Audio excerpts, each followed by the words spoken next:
Hello everyone, કેમ છો બધા? મજામાં? જય શ્રી કૃષ્ણ. આશા રાખું છું કે બધા મજામાં છો. પંચાલ મિક્સ ચેનલમાં આપ સૌનું સ્વાગત છે. આજની મારી રેસીપી છે હેલ્ધી કૂકીઝ. હેલ્ધી કૂકીઝ બનાવવા માટે કઈ કઈ વસ્તુઓની જરૂર પડે છે તે આપણે જોઈ લઈએ. કૂકીઝ બનાવવા માટે આપણે જોઈશે 1 કપ ઘઉંનો લોટ, અડધો કપ દળેલી ખાંડ, 60 ગ્રામ બેસન, 2 ચમચી કોકો પાવડર, 100 ગ્રામ બટર, અડધો કપ દૂધ, મિક્સ કરવા માટે 2 bowl, baking soda, baking powder અને પિંચ નમક.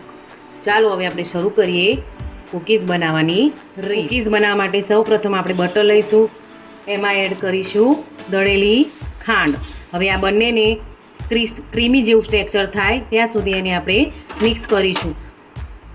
એને બીટરથી હવે આપણે મિક્સ કરી લઈએ. જોઈ શકો છો કે હવે આ કેવું મસ્ત બેટર ફ્લફી અને ક્રીમી થઈ ગયું છે. હવે એમાં એક ચાળણી મૂકી એમાં એડ કરીશું ઘઉંનો લોટ. ઘઉંના લોટની જગ્યાએ તમે મેદો પણ ઉપયોગ કરી શકો છો, પણ આજે આપણે હેલ્ધી કૂકીઝ બનાવીએ છીએ એટલે એમાં ઘઉંનો ઉપયોગ કર્યો છે.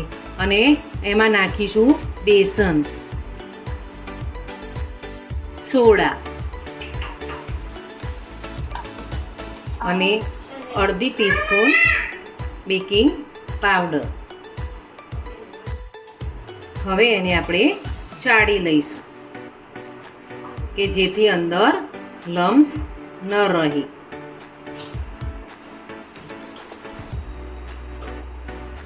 તમે જોઈ શકો છો કે આપણો લોટ હવે ચડાઈ ગયો છે. હવે આપણે ધીરે ધીરે એને પૂરા હાથે મિક્સ કરી લઈશું.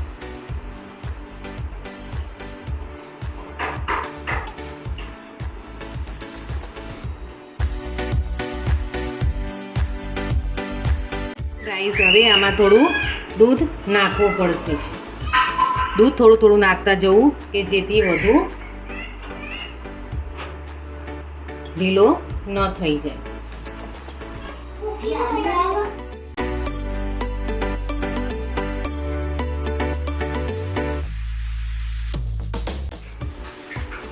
જોઈ શકો છો કે હવે આપણો ડો તૈયાર થઈ ગયો છે. હવે એમાં આપણે 2 ભાગ કરીશું.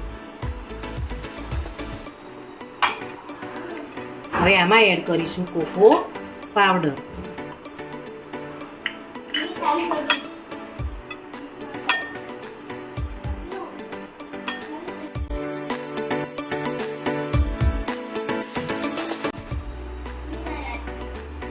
એમાં થોડું દૂધ એડ કરીશું.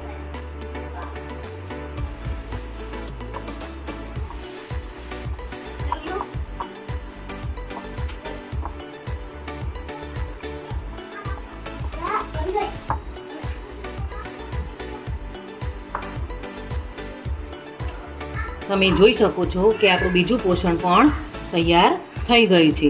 હવે આપણે એમાંથી કૂકીઝ વાળી લઈશું. હવે આ બેટરમાંથી નાની નાની ગોળીઓ વાળી લઈશું.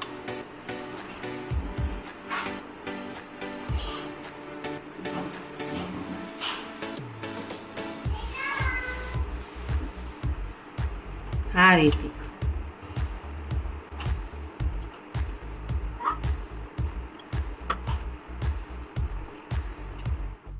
ઓવનને પ્રીહીટ કરવું પડશે. ચાલો આપણે ઓવનને પ્રીહીટ કરીએ.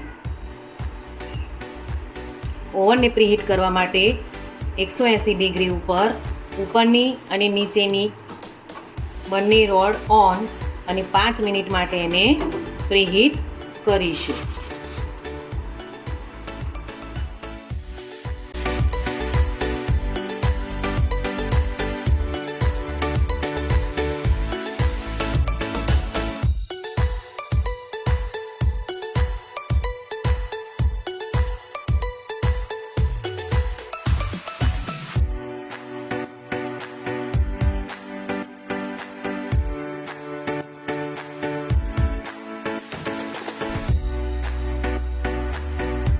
કૂકીઝ હવે તૈયાર થઈ ગઈ છે.